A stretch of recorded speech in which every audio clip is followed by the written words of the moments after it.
Bienvenidos a este nuevo vídeo. Como ya habrán visto en el título y siguiendo con la temática del vídeo anterior, que si no han visto les recomiendo que lo hagan, hoy tocaré el tema de las herramientas que son modificadas para que cumplan la función de armas eficientemente, debido a que, tanto armas punzocortantes como contundentes suelen tener paralelismos con herramientas agrícolas, pero esto significa que pueden tener el mismo desempeño. Intentaré responder a esta pregunta a lo largo del vídeo. Y es que, en estos últimos tiempos ha surgido la imagen, principalmente gracias a películas y series de temática postapocalíptica, pero también debido a comparativas un poco fuera de contexto, de que las herramientas pueden llegar a ser un arma muy efectiva, desde llaves inglesas, machetes, hachas y picos tal como vienen de fábrica. Como ya vimos en el anterior vídeo, al menos en el caso del machete esto es un mito salido de memes, pero ¿qué hay del resto?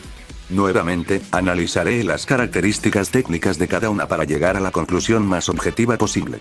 Empezando por el hacha, sin duda esta herramienta nos ha acompañado a lo largo de la historia de la humanidad, desde la edad de piedra hasta la actualidad, compitiendo solo con el palo afilado en cuestión de cuánto tiempo ha sido usada por el humano. Como era de esperarse, gracias a la variedad de civilizaciones que la han empleado, surgieron variantes en su diseño y propósitos, desde podar árboles hasta los campos de batalla. Entonces, si ha demostrado ser tan versátil, ¿puede desempeñar una hacha doméstica la tarea de ser un hacha de guerra? La respuesta rápida es, no con la misma eficacia, pero voy a desglosar rápidamente los motivos.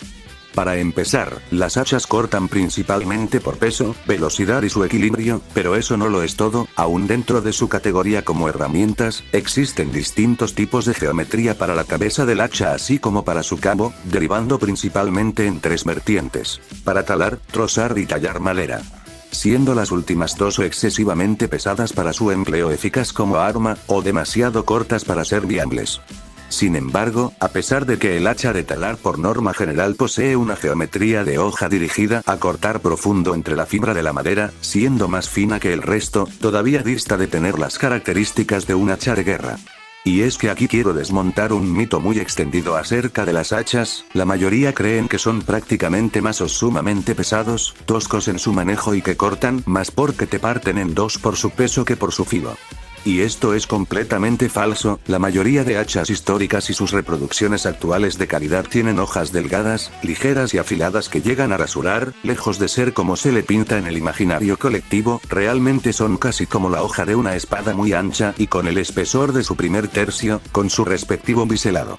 Ahondando un poco más en la geometría de las hachas de guerra así como en sus características, quiero añadir que el espesor de las mismas también podía variar, por ejemplo en el caso de las hachas más cortas como los tomahawk sus hojas podían llegar a ser más robustas que, por ejemplo, un bardiche o un hacha barbuda.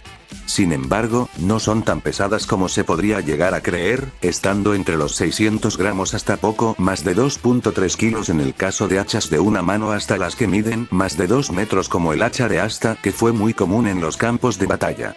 Aún así, gracias a la distribución del peso, donde la mayoría está en el área de impacto, así como el efecto de palanca, se consigue eficacia en la transferencia de energía y por ende la efectividad del ataque es contundente. Es por esto que se tiene la imagen de que el hacha es un arma devastadora, porque realmente lo es, y no tanto porque se trate de un mazo colosal con algo de filo.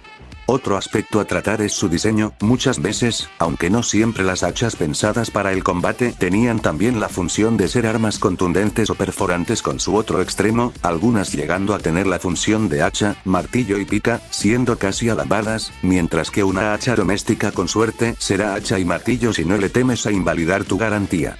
Aunado a esto, en modelos como el hacha barbuda tenías la posibilidad de enganchar el escudo, extremidades o arma de tu oponente, siendo técnicas usuales en su manejo. Esto se puede realizar con algunos tipos de hacha, pero no con la misma efectividad que con una barbuda, aparte de que las hachas de guerra podían tener una superficie de corte mayor, no siempre pero sí hay muchos ejemplos históricos de esto. Respecto al mango o cabo del hacha, por norma general cuando se trata de un arma son rectos para facilitar el deslizamiento de la mano y a veces con protección como rondelas en ambos extremos y un área de contacto con la mano a la que se le añadía cuero y otros componentes a fin de mejorar el agarre, pero esto último era más el caso de las hachas de jinete que de otro tipo. teniendo la diferencia principal entre una de guerra y una herramienta la longitud del cabo. Como ya dije anteriormente, las hachas de mayor longitud llegaban a superar los 2 metros de largo, mientras que las hachas que encuentras en una ferretería rara vez superaran los 80 centímetros. Otra característica que algunas poseen es la incorporación de un refuerzo a ambos lados del cabo, los cuales prolongan la vida útil del cabo proporcionando protección y superficie de contacto. Además, añaden varios remaches para evitar la pérdida del hacha mejorando el agarre. Pero Git, en internet hay muchos vídeos donde modifican hachas comunes para que se parezcan a las hachas vikingas y vi en Wikipedia que era una práctica común para los campesinos que iban a la guerra adecuar sus herramientas para convertirlas en armas.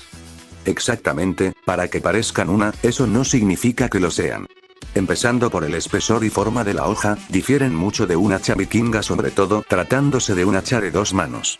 Aunque te doy la razón en que era una práctica común para la clase baja convertir sus herramientas en lo más parecido a un arma que pudieran.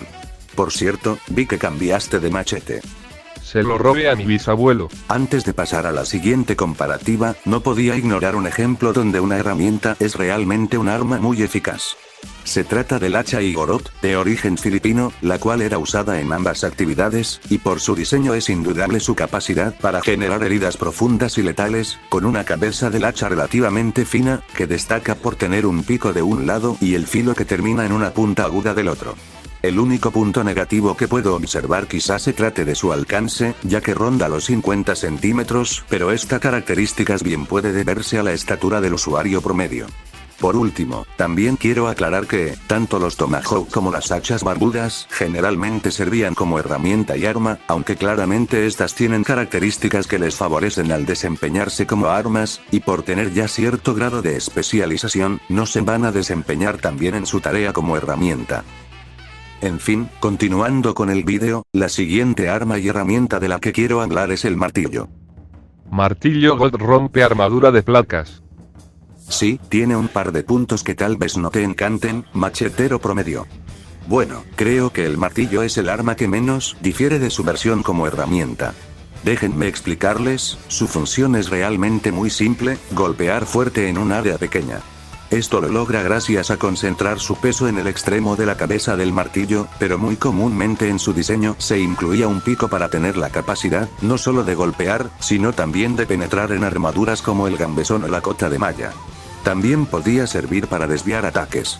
Ahora, su versión como herramienta tiene el mismo principio, golpear fuerte en un área reducida, pero tiene varias características que obviamente difieren de un martillo de guerra, empezando por su alcance. Normalmente los martillos para carpintería u otras actividades no exceden los 35 centímetros de largo, mientras que los martillos de guerra rondan los 50 a 60 centímetros de largo. Claramente había algunos más cortos y otros de mayor longitud, pero esa era la media. Y, al igual que las hachas de guerra, los martillos a menudo disponían del mismo tipo de protección para el cabo. Otro aspecto importante es el pico, si bien se podría pensar a priori que la uña de un martillo cumple la misma función que un pico, realmente no es así por un par de razones. La más importante de ellas es que la uña está bifurcada en 2 partes, lo cual entorpece la capacidad para concentrar la fuerza del golpe y así conseguir mayor penetración. Y aun si consigues una herida profunda de este modo, probablemente se quede atorado en el objetivo, lo cual era común aun cuando se trataba del pico de un hacha o martillo de guerra. La otra es que incluso dentro de los martillos para actividades civiles, existen muchas variantes, tanto en peso como forma. Personalmente creo que hay 2 martillos que con las modificaciones adecuadas podrían funcionar bien como uno de guerra, los cuales son el de hojalatero y el de albañil. Puede que en tu país los conozcan de otra forma, así que dejaré imágenes ilustrativas. Puede que cualquiera de los dos únicamente requiera de un cabo nuevo con mayor alcance y acondicionar el otro extremo para lograrlo más parecido a un pico. También podría mencionar que, en muchos casos concentran todavía más la energía del golpe, dividiendo la cabeza del martillo en pequeños segmentos o con un óvalo sobresaliente al medio. Por último, solo quiero aclarar un mito más de los martillos de guerra y un punto que no siempre se aclara. Lo primero es que, al igual que las hachas, se tratan de armas relativamente ligeras y ágiles, que usualmente rondan los 700 a 1200 gramos. Y por último, son armas que se usan contra armadura por personas con armadura, de allí que la mayoría tengan poco alcance. La siguiente arma a comparar es el pico, si bien ya vimos que se trata más de un arma complementaria en hachas, martillos y armas de asta, existe como herramienta. Personalmente creo que esta es la peor de todas las opciones como arma, porque generalmente están provistos de dos extremos iguales, un alcance de aproximadamente 90 centímetros, y su mayor problema, el peso. Esta herramienta es pesada porque su función requiere que lo sea, pero con 2 kilos 200 gramos es excesivo para un arma de su tamaño, aun si tuviera un mayor alcance estaría desequilibrada. Y si piensas que por tener mayor peso un golpe dado con un pico sería más eficiente, sí, lo sería, pero el tiempo de recuperación y la velocidad de los ataques son vitales en un combate porque si fallas el primer golpe, no fue tan contundente como esperabas, o si simplemente tu oponente hizo uso de su juego de pies, es muy probable que recibas un par de cortes, estocadas o golpes de regreso. Aparte del consumo de energía que requiere mover todo ese peso te va a cansar rápido. Y básicamente pasaría lo mismo con los mazos, no son buenas armas por el tema del peso, tienen dos extremos iguales y un alcance reducido para un arma de 2 manos. Bueno, pensaba poner otras armas como la llave inglesa o el bat, pero es obvio que la llave inglesa no está pensada en lo más mínimo para ser un arma, porque su ergonomía no te lo permite, te destrozaría los dedos con la vibración del golpe. Algo similar pasa con el bate, que aparte incluso si lo comparas con una masa, al ser circular y con un mango demasiado delgado, no tendrá la mejor transferencia de energía y será propensa a romperse. Aun si le colocas alambre de púas o clavos, el alambre no le hará más letal fuera de que su superficie de contacto puede ser un poco más rígida, mientras que los clavos debilitarán su estructura y le harán propenso a atascarse en carne y ropa, lo cual es común incluso con los picos de hachas y martillos. También debo mencionar el uso histórico de otras herramientas como el mayal o de guadañas con cierta efectividad, pero actualmente no es muy común ver el uso del mayal. Por parte de la guadaña incluso tuvo una versión hecha para la guerra con la hoja alineada con el mango en vez de estar a 90 grados, como dato, también hay un manual histórico de su uso. Pensado para los ricos del momento, eso sí. Y también hay un vídeo del tema de la guadaña en la comunidad de habla inglesa que curiosamente tiene el mismo título que este, por lo cual decidí ponerlo en la descripción para que vayan a verlo. Y sí, sé que muchos de los que estarán viendo este vídeo probablemente no sepan inglés, pero quería meter este tema para hablar de un posible vídeo que haga en el futuro, la diferencia entre la comunidad de armas blancas históricas inglesa versus la de habla hispana y, sin ánimos de crear salseo o polémica, varios, entre los que me incluyó, somos más opinólogos desde la teoría, algunas veces sin la teoría, más que practicantes. Si bien hay excepciones, sus vídeos casi no alcanzan las vistas que deberían. Con todo lo anterior dicho, hemos llegado al final del vídeo. Tenía ganas de hacer esto para prevenir que cuando acabe el mane del machete, que por cierto de ese vídeo también dejo link en la descripción, sigan con otra herramienta que parezca un arma. Por último, los dejaré elegir la temática del siguiente vídeo. La katana, ¿realmente es como dicen? ¿El alcance y el punto de percusión o por qué el hacha es tan god? De una vez les adelanto que este video tendrá una segunda parte hablando y usando herramientas adecuadas como armas para dar una opinión de su desempeño, pero va a tardar un rato en lo que consigo un par de herramientas más para la comparación. Denle like para más vídeos.